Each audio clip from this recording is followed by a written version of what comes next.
আপনাদের আজকে একটা কুইজ দেই। বলেন তো ইউরোপের বাইরে অ্যাকচুয়ালি গ্রেট ব্রিটেনের বাইরে ১ম কোন জায়গায় ফুটবলের প্রচলন হয়? একদম প্রাতিষ্ঠানিকভাবে। আপনাদের চিন্তা সঠিক, এটা লাতিন আমেরিকায়। কিন্তু দেশটা মনে হয় ঠিক চুজ করতে পারেন নাই। আপনাদের ধারণা হবে যে পৃথিবীর সবচেয়ে ঐতিহ্যবাহী ফুটবল প্লেয়িং নেশন তো নিশ্চয়ই ব্রাজিল। আর ব্রাজিলই তো প্রায় শত বছর ধরে ফুটবল ডমিনেট করতেছে। না, এই অ্যান্সারটা সত্যি না। অ্যান্সারটা হচ্ছে আর্জেন্টিনা। ইভেন আর্জেন্টিনার পরপর উরুগুয়েতেও ফুটবল শুরু হয়, তারও বহুকাল পরে, অলমোস্ট ৩০ বছর পরে গিয়ে ব্রাজিলের ফুটবলে হাতেখড়ি হয়। আর্জেন্টিনাকে আপনি বলতে পারেন যে ব্রিটিশ আইল্যান্ডের বাইরে প্রথম কোনো জায়গা, প্রথম কোনো ভূমি যে জায়গায় ফুটবল নিজের পা খুঁজে পাইছে। এবং সেই আর্জেন্টিনা দীর্ঘকাল পর্যন্ত, অন্তত ৩৪ পর্যন্ত আসলে বিশ্ব ফুটবলের একজন শাসক ছিল।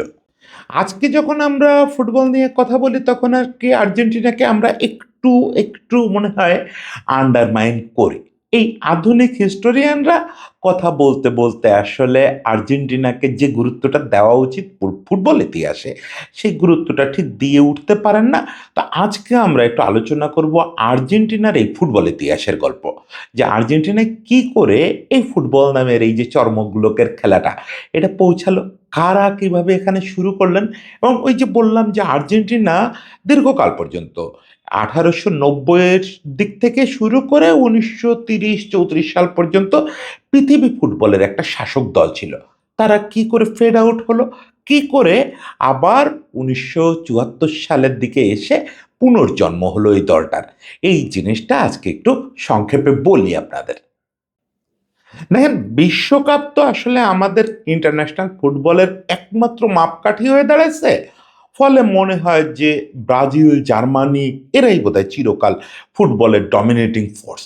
এই ব্যাপারটা আমার কাছে মনে হয় খানিকটা ইতিহাসে লুকানোর একটা ব্যাপার। ব্রাজিল ফুটবলের প্রতিশব্দ, এ ব্যাপারে আমারও কোনো সন্দেহ নাই। যখন ওই লেট 30s থেকে শুরু করে 50s এরকম একটা টাইমে ব্রাজিলের মহা উত্থানটা হলো, বিশেষ করে পেলেরা যখন আসলেন, তারপর থেকে তো ব্রাজিলই ফুটবল শাসন করতেছে। এ ব্যাপারে তো দ্বিমত করার কিছু নাই। কিন্তু ফুটবলের সবচেয়ে ঐতিহ্যবাহী এবং সবচেয়ে সফল দলগুলোর যদি আপনি তালিকা করেন তাহলে আর্জেন্টিনাকে আপনার সবার উপরে রাখতে হবে। দেখেন, শুধু সিম্পলি যদি বাই রেকর্ড আপনি যান তাহলে পৃথিবীর সবচেয়ে বেশি স্বীকৃত ট্রফি জেতা দলটা আর্জেন্টিনা। সবচেয়ে বেশি কোপা জিতছে তারা, ২ টো অলিম্পিক জিতছে, ৬ বার বিশ্বকাপ ফাইনাল খেলছে, তার মধ্যে ৩ বার বিশ্বকাপ জিতছে। যুব বিশ্বকাপে সবচেয়ে বেশিবার ট্রফি জিতছে তারা, ৬ বার। মানে সব মিলে এখন পর্যন্ত বিশ্বকাপটাই একমাত্র ট্রফি যে ট্রফিটা সবচেয়ে বেশিবার তারা জেতে নাই। এবং সেই না জেতার পিছনে কিছু নারকীয় ট্র্যাজেডির গল্প আছে, জেদের গল্প আছে, ইগোর গল্প আছে। সেগুলো ছোট ছোট করে বলি আজকে। একটু আগে শুরুটা বলি। আর্জেন্টিনায় ফুটবল কি করে গেল এবং কেন ওই ১৮৭০-৮০ দশক যখন পর্যন্ত পৃথিবীতে ওই গ্রেট ব্রিটেনের বাইরে, মানে ব্রিটিশ আইল্যান্ড যেটা, ওটার বাইরে ফুটবলের তেমন কোনো পরিচিতিই নাই।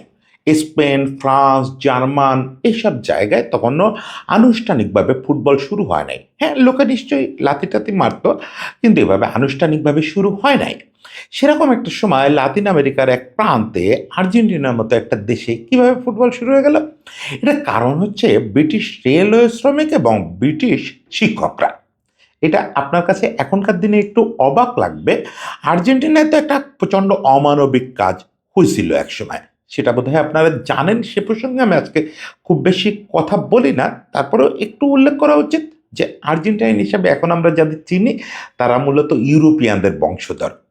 অলমোস্ট সবাই স্প্যানিশ, আইরিশ, ব্রিটিশ এসব ইউরোপিয়ান জাতিগোষ্ঠীর বংশধর। মূল যারা আর্জেন্টাইন তাদের বংশোদ্ভূতরা আর নেই। কিছু সংকর মানুষ আছেন যারা আদিবাসী ছিলেন আর্জেন্টিনার। তারা আসলে পৃথিবীর সম্ভবত নৃশংসতম এবং বৃহত্তম এথনিক ক্লিনজিং, মানে জাতিগোষ্ঠী নিধনের শিকার হয়েছেন। আর্জেন্টিনায় আপনি যে এখন সবাইকে সাদা দেখেন, এটা খুব বিরল ব্যাপার। দেখবেন যে আর্জেন্টিনা, উরুগুয়ের মতো দু একটা দেশ ছাড়া লাতিন বেশিরভাগ দেশের মানুষ তো কালো। আর্জেন্টাইনরাও কালো ছিল, কিন্তু সে কালোরা আর নেই। তো সেটা আরো আগের কথা এবং সে কথাকে অ্যাভয়েড তো করা কখনোই উচিত না। এরকম একটা বীভৎস ইতিহাস কিভাবে অ্যাভয়েড করব আমরা? কিন্তু ফুটবলের সঙ্গে সেই আলোচনাটা সরাসরি সম্পৃক্ত না হলেও ওই এথনিক ক্লিনজিং এর শেষ দিকে এসেই আসলে ব্রিটিশরা আর্জেন্টিনায় একটা সভ্যতা গড়ার চেষ্টা করল। সে কারণে আর্জেন্টিনার বিভিন্ন প্রশাসনিক কাজ, শিক্ষা দীক্ষা, এমনকি ওখানকার রেলওয়ে নির্মাণ, এই সব কাজে ব্রিটেন থেকে, ব্রিটিশ আইল্যান্ডের বিভিন্ন দেশ থেকে, পরবর্তীতে যেগুলো দেশে পরিণত হয়েছে যেমন আয়ারল্যান্ড, স্কটল্যান্ড, এইসব জায়গা থেকে কাতারে কাতারে লোক জাহাজে করে আর্জেন্টিনায় গিয়ে নামা শুরু করলো। এই লোকগুলো মূলত হচ্ছে পরবর্তীকালে আর্জেন্টাইন হয়ে গেল। এদের বংশধররা অনেকেই আর্জেন্টাইন হয়ে গেছে। এরাই হচ্ছে আর্জেন্টিনা বিভিন্ন কিছু ইন্ট্রোডিউস করছে। বলতে পারেন ইংরেজি শিক্ষা তারা ইন্ট্রোডিউস করছে, ইংরেজি সাংবাদিকতা বা সাংবাদিকতায় তারা ইন্ট্রোডিউস করছে, ক্রিকেট ইন্ট্রোডিউস করছে। খুবই ইন্টারেস্টিং একটা খবর এই ফাঁকে আপনাদের বলে রাখি যে আর্জেন্টিনায় ফুটবল শুরু হওয়ারও ৩০ বছর আগে আর্জেন্টিনায় ক্রিকেট শুরু হয়েছে। ১৮৩১ সালে আর্জেন্টিনায় প্রথম ক্রিকেট ক্লাব প্রতিষ্ঠা হয়। বুঝেন, বুয়েনোস আয়ার্স ক্রিকেট ক্লাব। মানে পৃথিবীতেই তখনও ক্রিকেট ক্লাবের সংখ্যা হয়তো ৮-১০টা হবে ব্রিটেনের বাইরে। সেরকম একটা সময়ে ওখানে একটা আনুষ্ঠানিক ক্রিকেট ক্লাব তৈরি হয়ে গেছে যেখানে রীতিমতো জেন্টলম্যানরা ক্রিকেট খেলতেছেন। এই একটা অবস্থা, ওখানে রাগবি শুরু হলো, নানা কিছু শুরু হলো। তো সব উৎপাতের হাত ধরে, এই ঔপনিবেশিক উৎপাতের হাত ধরে তো এগুলো আসে, এই ভালো জিনিসগুলোও আসে। আমাদের এই অঞ্চলেও যদি দেখেন তাহলে মূলত ব্রিটিশ, এছাড়া কম বেশি পর্তুগিজ, স্প্যানিশ, এরা আমাদের এখানে আসছিল লুটপাট করতে, শাসন করতে, দখল করতে। তাদের হাত ধরে আবার শিক্ষা ঢুকছে এখানে, খেলাধুলা ঢুকছে, ক্রিকেট, ফুটবল এসব ঢুকছে। এগুলো তো অস্বীকার করা যাবে না।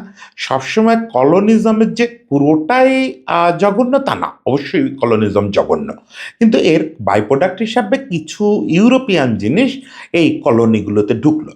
সেটা আর্জেন্টিনায় এবং খুব দ্রুত পরে উরুগুয়েতেও এই জিনিসগুলো ঢোকা শুরু করলো। ফলে আর্জেন্টিনা থেকে যে শিক্ষকরা গেলেন এবং রেল শ্রমিকরা গেলেন, তারা ওখানে গিয়ে অন্যান্য কাজের পাশাপাশি এই কাজটাও শুরু করে দিলেন। সেটা হচ্ছে নিজেদের মধ্যে ছোট ছোট ফুটবল ম্যাচ খেলা।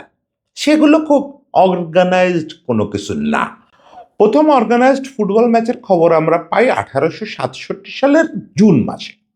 এই ম্যাচটাও আসলে ছিল ব্রিটিশ বিভিন্ন নাগরিকদের মধ্যে অনুষ্ঠিত। ওখানেও তখনই অলরেডি যারা আর্জেন্টাইন হয়ে গেছে যেসব সাদারা, তাদের ওরকম তেমন কোনো অংশগ্রহণ ছিল না। তখন আর্জেন্টিনা একটা নিউজ পেপারও বেরোয়া শুরু হয়েছে, সেটা হচ্ছে দ্য স্ট্যান্ডার্ড। এই দ্য স্ট্যান্ডার্ড এই ম্যাচটা রিপোর্ট করছিল। এই কারণেই আসলে ওই ম্যাচটাকে প্রথম আনুষ্ঠানিক স্বীকৃতি দেওয়া হয়। নতুবা আমরা ইতিহাস গোটাগুটি করলে দেখি যে ১৮৬৩ সাল থেকেই আর্জেন্টিনায় এই ইউরোপিয়ানরা ফুটবল খেলা শুরু করছে। ফলে অ্যাকচুয়ালি আরও ৪ বছর আগে ফুটবলটা শুরু হয়ে গেছে, কিন্তু এইটার তো রেকর্ড কিপিং নাই। ফলে প্রথম ঐতিহাসিক ম্যাচ হিসাবে যেটা রেকর্ড কিপিং আছে ওই দ্য স্ট্যান্ডার্ড পত্রিকার কারণে, সেটা হচ্ছে ১৮৬৭ সালের ওই ম্যাচটা, যেটা ব্রিটিশদের ভিতরেই হয়েছিল। এবং ওইখানে পরের বছরই, না ওই বছরই আর্জেন্টিনায় প্রথম ফুটবল ক্লাব শুরু হলো। সেটা হচ্ছে Buenos Aires football club. Buenos Aires football ক্লাবের নিজস্ব কোনো গ্রাউন্ড ছিল না। তারা বুয়েনোস আয়ার্স ক্রিকেট ক্লাব, যেটা আপনাকে বললাম যে এরও ৩০ বছর আগে ক্রিকেট ক্লাবের যাত্রা শুরু হয়েছে, ওই ক্রিকেট ক্লাবের মাঠের এক পাশে ফুটবল খেলা শুরু করলো। এবং পরবর্তী ১-২ বছরের মধ্যে আরও ৫-৭টা ক্লাব তৈরি হয়ে গেল। এবং আর্জেন্টিনার ফুটবলটাকে মূলত সংগঠিত রূপ দিলেন হচ্ছে মিস্টার ওয়াটসন। না, শার্লক হোমসের সহকারী সে ওয়াটসন না। ভদ্রলোকের নাম আলেকজান্ডার ওয়াটসন হ্যাটার। এই ভদ্রলোক হচ্ছেন একজন স্কটিশ শিক্ষাবিদ। রীতিমতো বার্মিংহাম ইউনিভার্সিটিতে পড়াশোনা করছেন, শিক্ষা বিষয়ে পড়াশোনা করছেন। করে প্রাথমিকভাবে ইংল্যান্ডের বিভিন্ন অংশে, মানে গ্রেট ব্রিটেনের বিভিন্ন অংশে শিক্ষকতা করছেন। একটা পর্যায়ে উনি ঠিক করছেন যে উনি লাতিন অঞ্চলে চলে যাবেন। তো যেহেতু আর্জেন্টিনায় তখন ব্রিটিশদের ভয়াবহ আনাগোনা, উনি আর্জেন্টিনায় চলে গেছেন। গিয়ে বুয়েনোস আয়ার্সে একটা স্কুলে শিক্ষকতা করতেন। উনি আসার পরেই এই যে শুরুর দিকে যে ম্যাচগুলো, এগুলোর সঙ্গে কোনো না কোনোভাবে এই ভদ্রলোক জড়িত ছিলেন। কিন্তু এ কারণে ওনাকে আর্জেন্টিনার ফুটবলের জনক বলা হয় না। ওনাকে আর্জেন্টিনার ফুটবলের জনক বলা হয় কয়েকটা কারণে। প্রথমত হচ্ছে এই ভদ্রলোক প্রথম আর্জেন্টিনায় লিগ শুরু করার চিন্তা করলেন। ততদিনে দল হয়ে গেছে, ৫টা দল নিয়ে আর্জেন্টিনা ফুটবল লিগ হলো। এবং আর্জেন্টিনার ফুটবল লিগ কিন্তু ইউরোপের বাইরে ফিফা অনুমোদিত, ফিফার যে হিস্ট্রি, এই হিস্ট্রি অনুমোদিত প্রথম ফুটবল লিগ। মানে তখনও পর্যন্ত ইউরোপের 4টা দেশে ফুটবল লিগের অনুমোদন হয়েছে, মানে যেগুলোকে এখন ফিফা স্বীকৃতি দেয়। সেগুলো কারা? ওই যে ইংল্যান্ড, আয়ারল্যান্ড, স্কটল্যান্ড আর নেদারল্যান্ড। মানে গ্রেট ব্রিটেনের বাইরে শুধু নেদারল্যান্ডসে লিগ হয় তখন। এরপরে পঞ্চম দেশ হিসাবে লিগ আয়োজন শুরু করে আর্জেন্টিনা। এখানে ওই যে ওয়াটসন ভদ্রলোক, উনি হচ্ছে উদ্যোগ নিয়ে এটা করলেন, এবং উনি যে স্কুলে শিক্ষকতা করতেন, ওই স্কুলের বাচ্চাদের সঙ্গে ওনার প্রধান একটা কথা ছিল যে তুমি তখনই ভালো ছাত্র, ভালো মানুষ হবা যখন তুমি ভালো ক্রীড়াবিদ হবা। উনি যে শুধু ফুটবলে উৎসাহ দিতেন তা না, ওনার বক্তব্য ছিল যে তুমি ফুটবল খেলো, রাগবি খেলো, ক্রিকেট খেলো, যা হোক খেলো, স্পোর্টস খেলো। ইভেন ওখানে কিন্তু আমেরিকান ফুটবলও, অ্যাসোসিয়েশন ফুটবলের পাশাপাশি আমেরিকান ফুটবলও কিন্তু তখন চালু হয়েছে। মানে যে যা খুশি খেলো, কিন্তু এই ওয়াটসন সাহেবের কথা ছিল যে সবাইকে খেলতে হবে, খেলাধুলা করা, ভোর রাতে উঠে স্টুডেন্টদের নিয়ে দৌড়াদৌড়ি করা। এবং এই ভদ্রলোকের উদ্যোগেই কিন্তু আর্জেন্টাইন ফুটবল অ্যাসোসিয়েশনের যাত্রা শুরু হয়। আর্জেন্টিনার যে ফুটবল অ্যাসোসিয়েশন, এটাও ফিফা স্বীকৃত 8ম ফুটবল অ্যাসোসিয়েশন, মানে ইউরোপের বাইরে প্রথম ফুটবল অ্যাসোসিয়েশন। এরপরেই উরুগুয়েটা স্বীকৃতি পায়। মানে লাতিন আমেরিকার প্রথম ফুটবল অ্যাসোসিয়েশনও আর্জেন্টিনারটা। এরও প্রায় 30 বছর পরে গিয়ে 1891 বা 92 সালের দিকে ব্রাজিলে ওই এক ব্রিটিশ ভদ্রলোক দুটো ফুটবল নিয়ে পৌঁছাইছিলেন, তিনি ব্রাজিলে ফুটবল শুরু করছিলেন। আর ততদিনে অবশ্য আর্জেন্টিনা ব্রাজিলের সীমান্তে। আসলে ওই যে ব্রাজিলের হিস্ট্রিটা একটু ডক্টরিং করা হয়। এইসব হিস্ট্রি কতটা ডক্টরেট এখনো তো আমরা বলতে পারবো না। যখন অল্টারনেটিভ হিস্টোরিয়ানরা এসব নিয়ে সুন্দর সুন্দর কাজ করবেন, তখন আমরা বুঝতে পারবো প্রকৃত হিস্ট্রিটা কী।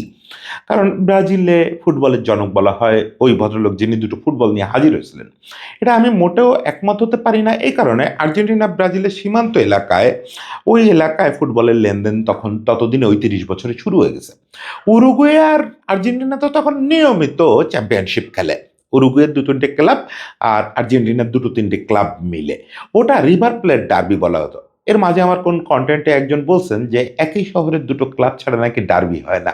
আহারে, ডার্বি জিনিসটা অনেক বড়, ডার্বি জিনিসটা অনেক বড়। ওখানে একটা ডার্বি ছিল, মন্টেভিডিওতে অনুষ্ঠিত হতো প্রতি বছর। আর্জেন্টিনার একটা ক্লাব ভার্সেস উরুগুয়ের একটা ক্লাব খেলতো। এই ডার্বিটা খুব বিখ্যাত ছিল। এবং তখন আর্জেন্টিনা আর উরুগুয়ে মূলত মূল পরাশক্তি। আপনি যদি বিশ্বকাপ শুরুর মানে 1930-এর আগের পরিস্থিতির দিকে তাকান, তখন তো ফিফার কোনো টুর্নামেন্ট ছিল না, ফুটবল টুর্নামেন্ট ছিল না, বৈশ্বিক কোনো ফুটবল টুর্নামেন্ট ছিল না। তাহলে ফুটবল শ্রেষ্ঠত্ব কিভাবে নির্ধারণ হতো? তখন ফুটবল শ্রেষ্ঠত্ব নির্ধারণ হতো মূলত অলিম্পিক দিয়ে। অলিম্পিকে যে ফুটবল টুর্নামেন্টটা হতো, এটাই আসলে সর্বোচ্চ ফুটবলের আসর ছিল। সেই আসরটা কিন্তু আর্জেন্টিনা আর উরুগুয়েই ডমিনেট করত। উরুগুয়ে আর্জেন্টিনার চেয়ে সফল দল। সেখানে উরুগুয়ে ততদিনে অলরেডি 2টো অলিম্পিক মেডেল জিতে ফেলছে। যে কারণে আপনি দেখবেন যে উরুগুয়ের স্টার সংখ্যা তাদের বিশ্বকাপের চেয়ে বেশি। কারণ ওরাদের অলিম্পিককে ফিফা বিশ্বকাপ বলে মর্যাদা দেয়। তো যাই হোক, আর্জেন্টিনাও ওই সময় 2 বার সম্ভবত অলিম্পিক ফাইনাল খেলছে, ফাইনালে হেরে গেছে। ওই টাইমে আর্জেন্টিনার এটা একটা ট্র্যাজেডি ছিল যে ওই টাইমে আর্জেন্টিনা গ্লোবাল আসরগুলোতে ফাইনালে হেরে যেত। যেমন ১ম বিশ্বকাপেরও কিন্তু ফাইনালিস্ট ছিল, ১ম হাফে লিডও নিছিল, তারপরে হেরে গেল। তখন একটা দুর্দান্ত সময় ছিল গুইলির্মো স্টাভিল, যিনি আরকি আর্জেন্টিনার ফুটবলের ১ম মহাতারকা বলা যায়। স্টাভিলের আমলে ওই সময়টায়, স্টাভিল তখন খেলোয়াড়, ওই সময়টায় আর্জেন্টিনা রীতিমতো দাপট দেখাচ্ছে। ১ম যে ১০টা কোপা হয়েছিল তার ভিতরে ৯টাই জিতছিল উরুগুয়ে আর আর্জেন্টিনা ভাগাভাগি করে। আর্জেন্টিনাই বেশিগুলো জিতছিল। এখন ১৯৩০ সাল পর্যন্ত আর্জেন্টিনার এই প্রবল প্রতাপ। ৩৪-এর বিশ্বকাপেও আর্জেন্টিনা খেললো, ফাইনাল খেলতে পারে নাই। হুট করে সেই দলটা কিভাবে ফেড আউট হয়ে গেল? আপনি এর পরে তো তাদের বিশ্বকাপেই দেখতেছেন ১৯৫৮ সালে এসে। কি ঘটলো যে আর্জেন্টিনা এই যে ২৪ বছর বিশ্ব ফুটবল থেকেই নাই হয়ে গেল? এটা হচ্ছে আর্জেন্টিনা আসলে খুব পলিটিসাইজড একটা দেশ। খুব পলিটিসাইজড একটা দেশ। দেখেন, আর্জেন্টিনায় যখন ফুটবলটা শুরু হয়, সেটাও কিন্তু একটা ডিক্টেটরশিপের শেষ অংশে এসে, মানে ইউরোপিয়ান ডিক্টেটরশিপের শেষ অংশে এসে শুরু হয়েছিল। আর্জেন্টিনার পলিটিক্যাল টার্ময়েল চিরকাল আর্জেন্টিনার ফুটবলকে খুব ভোগাইছে। এবং আর্জেন্টিনার পলিটিক্যাল অবস্থান, প্রায়ই সেই অবস্থানটা লেফটিস্ট ছিল এবং মানে হয়তো লেফটিস্টদের কাছে যৌক্তিক মনে হবে, কিন্তু ফুটবলের জায়গা থেকে খুব অযৌক্তিক সব সিদ্ধান্ত নেওয়া হতো। সেটা হচ্ছে যে আমরা ইউরোপিয়ানরা আমাদের কথা না শুনলে আমরাও ওদের কথা শুনবো না, এই টাইপের সব ব্যাপার। যেমন 38-এ তারা আর উরুগুয়ে ফ্রান্সে খেলতে গেল না। এই ফ্রান্সে খেলতে না যাওয়ার যুক্তিটা কি ছিল? ওই লেফটিস্ট যুক্তি। এবং লেফটিস্ট না শুধু, এটা আইন কানুনেরও যুক্তি। ফিফা কথা দিছিল যে একবার বিশ্বকাপ হবে ইউরোপে, একবার হবে লাতিন আমেরিকায়। এর আগের বিশ্বকাপটা 34-এর বিশ্বকাপটা ইয়েতেই হলো, ইউরোপে হলো, ইতালিতে। তাহলে 38-এর বিশ্বকাপ লাতিন আমেরিকার কোথাও হতে হবে, সেটা করলো না। ফিফা সেটাকে সরায় নিয়ে গেল ফ্রান্সে। এখন ফ্রান্সে বিশ্বকাপ হলে তো পরপর দুটো ইউরোপে হচ্ছে। এই যে রোটেশন পলিসি, সেই সময় এটা নেওয়া হয়েছিল, রোটেশন পলিসি ফিফা নিজেই মানলো না। এইটার প্রতিবাদে উরুগুয়ে আর আর্জেন্টিনা খেলতে গেল না। এরপরে তো বিশ্বযুদ্ধ শুরু হলো, বিশ্বযুদ্ধের কারণে বিশ্বকাপই বন্ধ থাকলো লম্বা সময়। 50-তে আবার হচ্ছে বিশ্বকাপ শুরু হলো এবং ওই যে ততদিনে ব্রাজিলের যুগ শুরু হয়ে গেছে, কারণ পেলে চলে আসছেন, ভাবা গারিঞ্চা। ব্রাজিল তো ততদিনে স্বর্ণোপসবী হয়ে উঠছে ফুটবলে। 50-তে ব্রাজিলেই বিশ্বকাপ, ব্রাজিলে সেই মারাকানা কাণ্ড। কিন্তু আর্জেন্টিনা কিন্তু তখন দল ভালো, আর্জেন্টিনা তখনও রেগুলার কোপা জিততেছে। এমন না যে আর্জেন্টিনা 50-তেও শেষ হয়ে গেছে, শেষ হয়ে যাচ্ছে। শেষ হয়ে কেমন গেছে সেটাও বলতেছি। 50-তেও মোটামুটি চাইলে তারা ফাইট করতে পারতো, কিন্তু ব্রাজিলে খেলা বলে, ব্রাজিল চিরশত্রুর দেশ। পরে যেরকম আর্জেন্টিনা ব্রাজিলের রাজনৈতিক একটা সুসম্পর্ক হয়েছে বা তারা খুব ভালো প্রতিবেশী হয়েছে, কিন্তু ওই সময় পর্যন্ত খুব নোংরা সম্পর্ক ছিল, এখনকার ভারত পাকিস্তানের মতো। ব্রাজিলে খেলা, ব্রাজিলে আর্জেন্টিনার ফেডারেশন খেলতে যাইতে অস্বীকৃতি জানাইলো। কেন? শত্রু দেশে খেলতে যাব না। সিবিএফ এর সঙ্গে কি সব ঝামেলা টামেলা হলো, 50-তে খেলতে গেল না। 54-এও একই কাণ্ড, 54-এ খেলা হচ্ছে আবার ইউরোপে।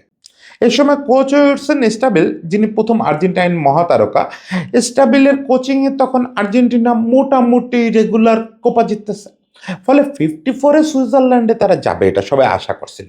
আবারও এবারে একদম লেফটিস্ট অবস্থান থেকে সুইজারল্যান্ড সহ ইউরোপীয় দেশগুলোর সঙ্গে কি একটা প্রবলেমের কারণে পলিটিক্যাল আর্লি ডিসিশন নেওয়া হলো যে না, 54-এও আর্জেন্টিনা বিশ্বকাপ খেলতে যাবেন না।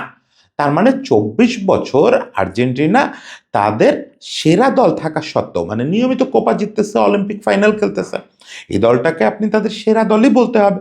স্টাভিলের মতো কোচ এবং সে সময় দলে ধরেন সুযোগ পাইলে ওমর শিবারি সহ অনেক বড় বড় তারকা খেলতে পারেন যারা ইউরোপ কাঁপাচ্ছেন, কিন্তু তারা বড় টুর্নামেন্টে অংশ নিচ্ছে না।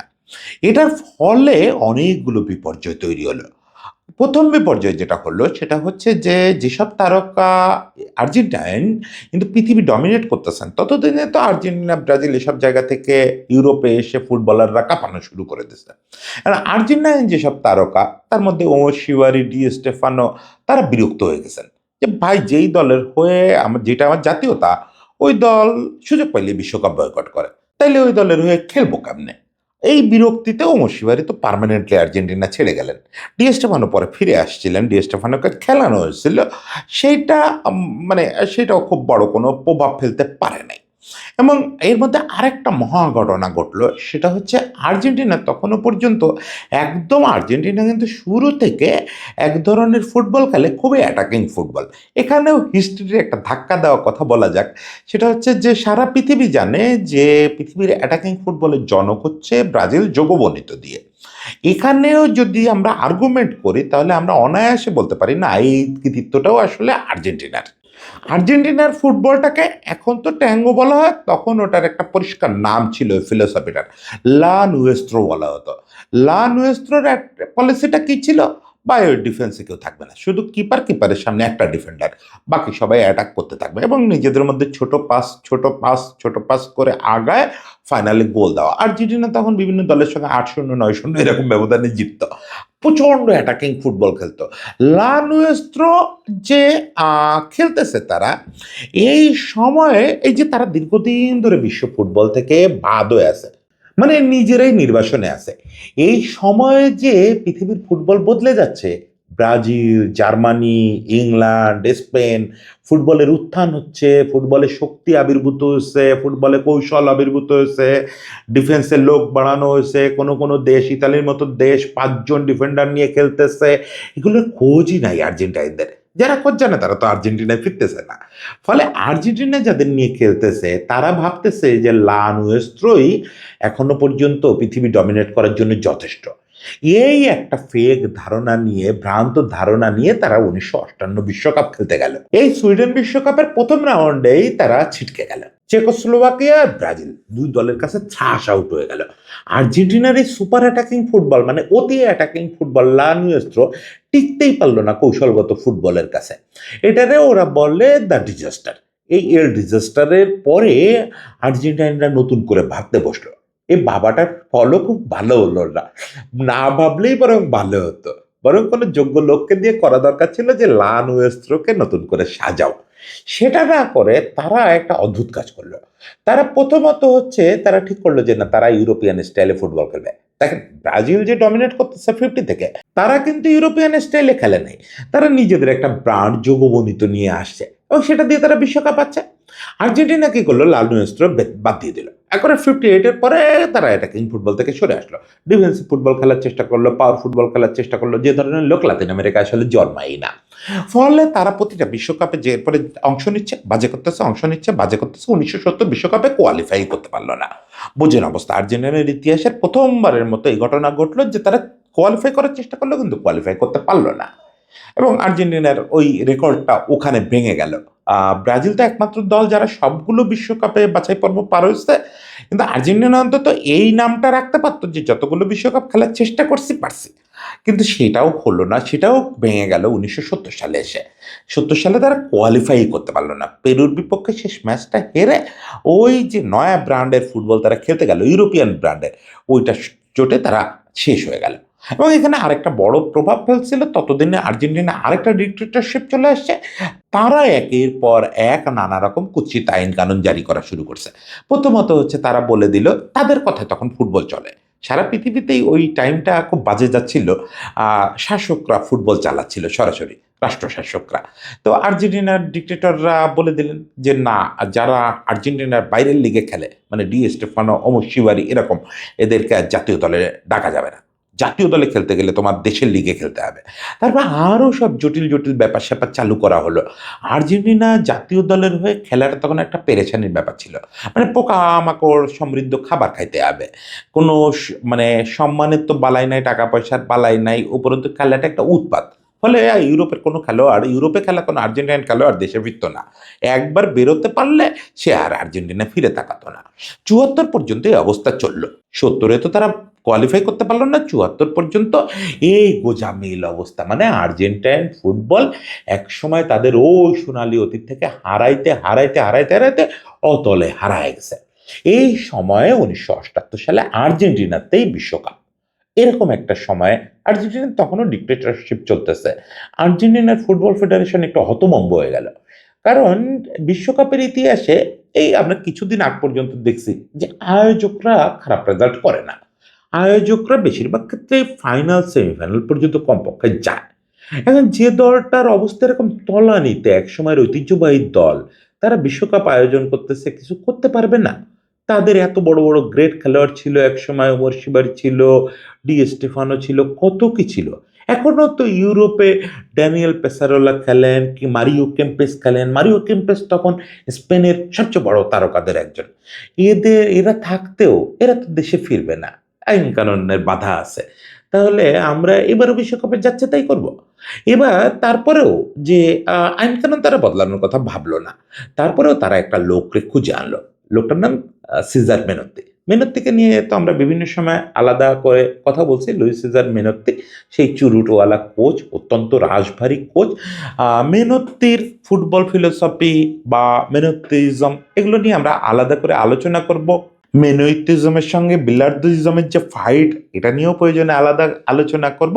আজকে শুধু মেনোত্তি ওই সময় কি করলেন, মেনোত্তিকে তখন পৃথিবীর অন্যতম সফল কোচ ইউরোপে, তাকে ডেকে এনে দায়িত্ব দেওয়া হলো যে আপনি আর্জেন্টিনার জাতীয় দল সামলান। এখন মেনোত্তির হাইট, মেনোত্তির চুরুট ধরা, মেনোত্তির তাকানো, এগুলো তো অন্তত ছবিতে দেখতে পান আপনারা। এগুলো দেখলে তো বোঝেন যে এই লোক অন্তত আর যাই হোক হারবো এই মেনে নিয়ে মাঠে নামার লোক না, এবং ওই ডিক্টেটরদের কথায় সব ডিসিশন নেওয়ার লোক না। উনি আর্জেন্টিনার দায়িত্ব নিতে রাজি হলেন এই শর্তেই যে প্রথমত ইউরোপে যারা খেলে তাদেরকে আর্জেন্টিনা জাতীয় দলের হয়ে খেলতে দিতে হবে। দ্বিতীয় কথা হচ্ছে জাতীয় দলের যে কমফোর্ট জোন এবং স্টাইল এটা আমাকে আমার মতো সাজাতে দিতে হবে। এই দুটো ব্যাপারে রাষ্ট্র তাকে সম্মতি দিল। তো উনি ওই সুযোগে নিজে স্পেনে গেলেন। স্পেনে গিয়ে পেসারোলা কিন্তু তখন আর্জেন্টিনায় ফিরে আসছেন, আর্জেন্টিনার লিগ খেলতেছেন, মানে 78 ওয়ার্ল্ড কাপের যিনি ক্যাপ্টেন। কিন্তু কেম্পেসকে তো খুব দরকার। কেম্পেস ছাড়া তো আসলে আর্জেন্টিনার ওই দলটা যদি তাকান তাহলে ঠিক আছে, আর্জেন্টিনার দলটা সুন্দর, 78-এর দলটা কিন্তু 86-এর দলের চেয়ে অনেক ভালো দল। আর তারপরেও ওই দলে মারিও কেম্পেসের মতো খেলোয়াড় তখন বিশ্ব শাসন করতেছে, মানে তখনকার মেসি, তারে না ছাড়া আর্জেন্টিনা কিভাবে নামবে? কেম্পেসকে নানাভাবে বলা হলো, এরে ওরে দিয়ে লোক পাঠানো হলো, কেম্পেস রাজি হন না, কারণ সিকিউরিটি নাই। কেম্পেসের প্রধান দুশ্চিন্তা হচ্ছে যে ওখানে গেলে আটকায় রাখে না কি। তারপর কেম্পেসের একবার বেশি বিরক্তির কারণ হচ্ছে কেম্পেস একবার যখন আর্জেন্টিনা ছিলেন তখন ওনার পরিবারের সদস্যদের অপহরণের হুমকি দেওয়া ছিল বা অপহরণ করাই হয়েছিল মনে হয়। এটা তো এখনো হয়, ডিমারিয়ার ফ্যামিলিরে অপহরণ করার চেষ্টা করে অমুক তমুক। আর্জেন্টিনা যে সেই জায়গাতে খুব রাতারাতি স্বর্গ হয়ে গেছে তা না, কিন্তু কেম্পেস ওটা নিতে পারতেছিলেন না। ওনার ওই আবার ওখানে ফিরে যাওয়া অমুক তমুক। কিন্তু মেনত্তি গিয়ে নিজে দিনের পর দিন অন্তত 3 দিন ধরে বৈঠক করে তারা কনভিন্স করলেন। শেষ পর্যন্ত মেনত্তি তারা বললেন যে মারিও, দেখো, তোমার জন্মভূমি তো, আমারও তো জন্মভূমি, আমিও তো ওন করি না এই রাষ্ট্র ব্যবস্থাকে, এই শাসন ব্যবস্থাকে আমি ওন করি না, কিন্তু জন্মভূমিতে বিশ্বকাপ একটা দায় আছে না, ওই দায়ের জায়গা থেকে চলো। শেষ পর্যন্ত ক্যাম্পেস একেবারে তিতো ওষুধ গেলার মতো মেনত্তির সঙ্গে আসলেন। আসার পরে যেটা হলো, ক্যাম্পে মেনত্তি ওই পরিবেশটা ছড়ায় দিলেন। মেনত্তি সবাইকে বুঝাইতে পারলেন যে ইয়ের জন্য খেলতে হবে, ন্যাশনাল ফ্ল্যাগের জন্য খেলতে হবে। এটা আমাদের একটা প্রাইডের জায়গা, আমাদের দেশে বিশ্বকাপ হচ্ছে, রাজনীতিবিদরা যা করে করুক, এই ফ্ল্যাগ তো রাজনীতিবিদদের না, এই ফ্ল্যাগ তো আমাদের, আমরা আর্জেন্টাইন, আমাদের এই ফ্ল্যাগ, ফলে ফ্ল্যাগের জন্য ফাইট করতে হবে।